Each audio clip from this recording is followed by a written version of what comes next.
everyone. My name is Kenya. I'm a human rights activist and legal practitioner.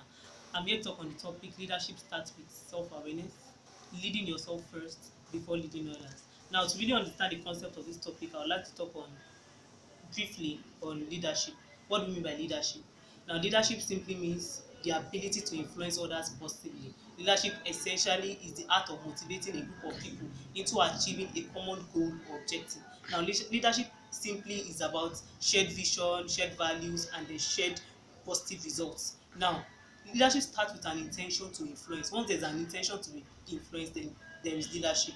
Now, what do we mean by self-awareness in leadership? Self-awareness can also be called personal leadership, which means the art of knowing one's strengths, weaknesses, abilities, preferences, and so on and so forth. Now, lack of self-awareness in leadership can be very fatal. Now, lack of self-awareness in leadership causes leaders to use coercive means instead of inspiring and encouraging others into achieving a common objective. Now, John Maxwell has said it all. He says the first person we must examine is ourselves. We must look inwardly in ourselves to recognize our natural abilities. We must naturally understand what we can do effortlessly and those things that naturally gives us challenges, and the ability to understand this will make us stand out as an exceptional leader. Now, I've talked on leadership and self-awareness. I would like to talk on the where I've demonstrated this belief and all of that.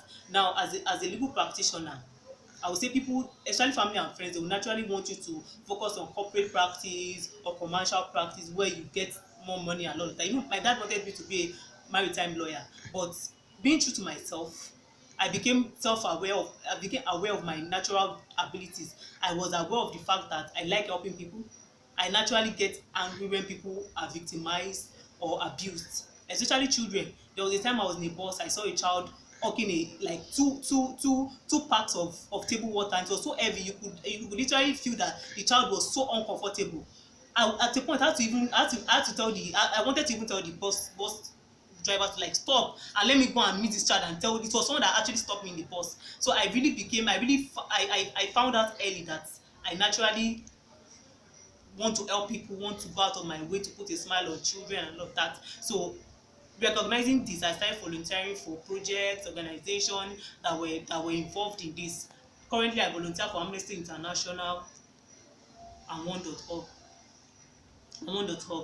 So it's been really fulfilling. Also, during my service year last year, I was able to organize a free summer class which lasted for about 2 months for indigent children in the community of Gombe State, where I stayed for my service year. And it was an awesome experience, and I was able to achieve this by sharing my vision of what I really wanted to do. Because there was a time I realized that there were a lot of actually in Northeast there are a lot of children that are living in penury and poverty, and I realized that most of these children during the summer they won't have anything to be doing, and I really needed I had a vision of teaching them personal hygiene and so on. So with the help of a lot of volunteer friends, I was able to share my vision with them, what I wanted to achieve through the project, and I was able to get the support I needed to achieve the project. Now, going to what I feel is my greatest achievement and why. I would say my greatest achievement as a person was being able to organize a summer class. Because initially when I got to Gombe,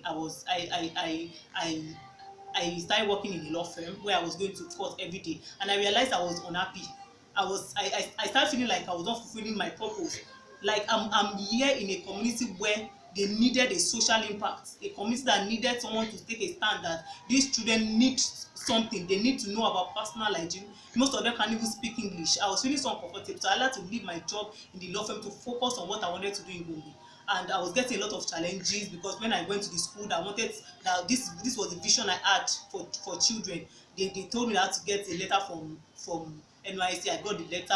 When I took the letter back to the school, they were telling me I needed to also get an authorization from the commissioner of police, because it was a police school. I needed police officers to protect the children during the classes and all of that. So I was actually getting discouraged at some point, but I decided to overcome all these weaknesses of being easily discouraged, being worrisome unnecessarily, and being anxious. I was able to defy all these faults. I wrote the letter, I got the approval, I got a policeman to watch the children, I got the necessary funds I needed, I got volunteer teachers to teach these children, and to the glory of God, the summer class was a huge success. I was able to positively impact these children. And I believe that with this, it even changed me, because I've always wanted to do something, and I realized that being in the Northeast was a huge opportunity for me to positively impact my society. So I would say that self-awareness in leadership is very important.